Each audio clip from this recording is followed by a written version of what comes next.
Salam sejahtera, hari ini kumpulan kami akan membentangkan sejarah tingkatan 5 bab 9.3 yaitu Malaysia dalam PBB.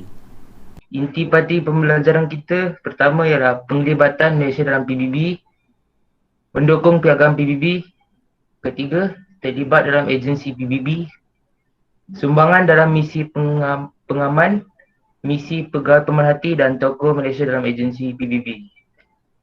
Pertubuhan Liga Bangsa-Bangsa Bersatu ditubuhkan pada tahun 1945 dengan matlamat mengekalkan keamanan dan kestabilan dunia. Malaysia menjadi anggota PBB sejak negara mencapai kemerdekaan. Dr. Ismail Abdul Rahman dilantik sebagai wakil tetap ke PBB yang pertama. Penglibatan Malaysia ini dilakukan dengan mendukung piagam PBB serta menyertai agensi PBB. Penglibatan Malaysia dalam PBB menjadi bukti jelas komitmen Malaysia untuk bekerjasama dan mewujudkan keamanan pada peringkat dunia. Seterusnya adalah penglibatan Malaysia. Malaysia memberikan komitmen dan kerjasama yang penuh kepada PBB. Hal ini sejajar dengan pendirian Malaysia dalam soal antarabangsa, iaitu hidup bersama secara aman.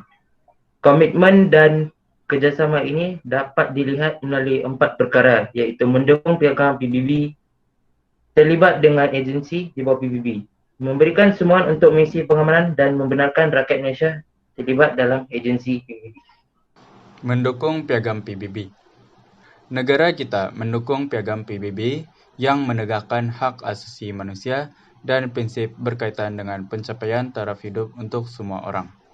Selain itu, negara kita juga mendukung piagam yang mengamalkan konsep hormat menghormati kedaulatan wilayah negara lain.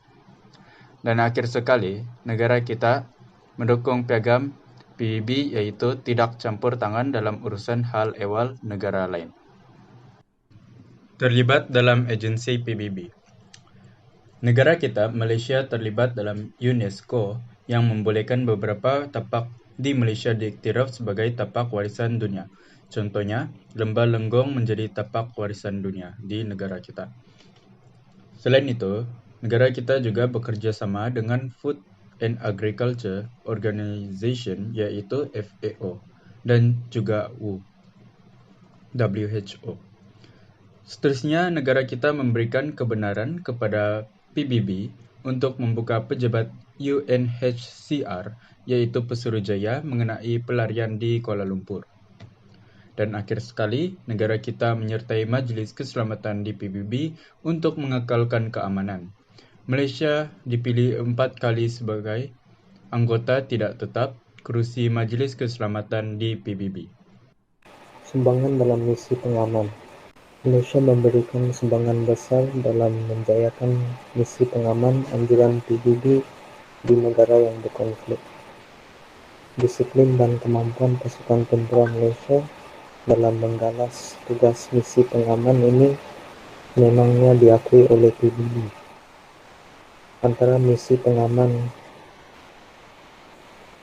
ialah di Kamboja, Kongo, Ethiopia, dan Timor Leste. Tugas pasukan pengaman ini adalah memastikan keselamatan penduduk, mengawasi gencatan senjata dalam perang saudara, dan mendaulatkan undang-undang negara yang terlibat. Misi Pengawal Pemerhati. Malaysia turut terlibat dalam misi pengawal pemerhati di bawah PBB di negara yang menghadapi konflik seperti negara di Afrika. Antara misi pengawal pemerhati ialah di Kamboja dari tahun 1991 hingga tahun 1992, Kongo dari tahun 1999 hingga kini, Ethiopia dari tahun 2000 hingga tahun 2008, dan Timor Leste dari tahun 1999 hingga tahun 22 hingga tahun 2002.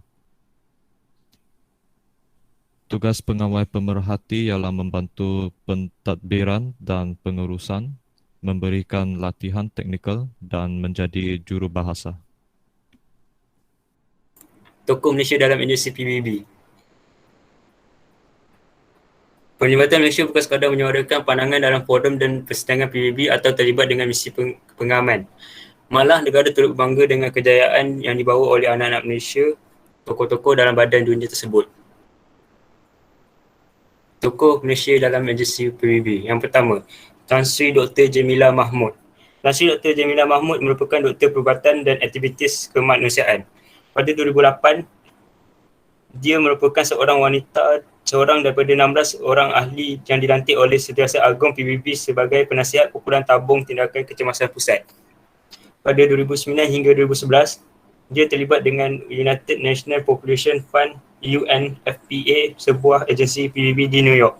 Pada 2014, dia menjawat jawatan Ketua Sekretariat Sidang Kemuncak Kemanusiaan Dunia di PBB yang menyelaraskan aktiviti kemanusiaan di seluruh dunia. Seterusnya, Datuk Maimunah Muhammad Sharif. Beliau merupakan penjawat awam. Beliau pada 2017 hingga 2020, beliau mengetahui UN Habitat dan merupakan wanita pertama di Asia yang menjawat jawatan tersebut. Habitat dianggap sebagai agensi paling aktif di dunia yang memberikan tumpuan pada kehidupan bandar mampan ketika populasi dunia berkembang dengan pesatnya. Selepas itu, Tan Sri Razali Ismail.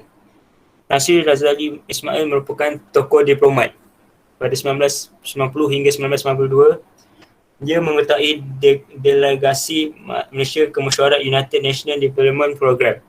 Pada 1991, beliau dilantik sebagai naib Presiden Majlis Ekonomi dan Sosial PBB dan bertanggungjawab terhadap usaha pembangunan di negara anggota PBB. Pada 2000 hingga 2005, beliau merupakan wakil khas Setiausaha Agong PBB ke Myanmar. Seterusnya Dr. Jomo Kwame Sundarap. Beliau merupakan ahli akademik. Pada Disember 2004, beliau dilantik sebagai penyaras pendidikan kehormat kumpulan antara kerajaan G24 bagi hal ehwal kewangan dan pembangunan antarabangsa. Pada 2005, beliau dilantik sebagai penolong Setiausaha Agong bagi pembangunan ekonomi di Jabatan PBB Hal Ehwal Ekonomi dan Sosial.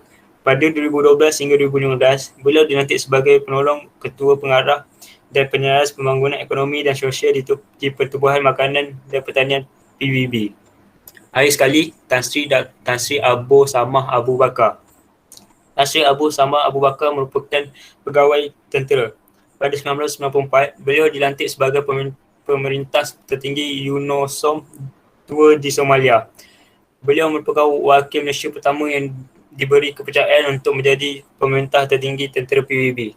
Beliau juga dilantik, pelantikan ini beliau juga dilantik kerana menandakan perjalanan PBB dan masyarakat antarabangsa terhadap komitmen Malaysia dalam usaha pengembalikan keamanan sejagat serta keprihatinan dalam sosial kemanusiaan.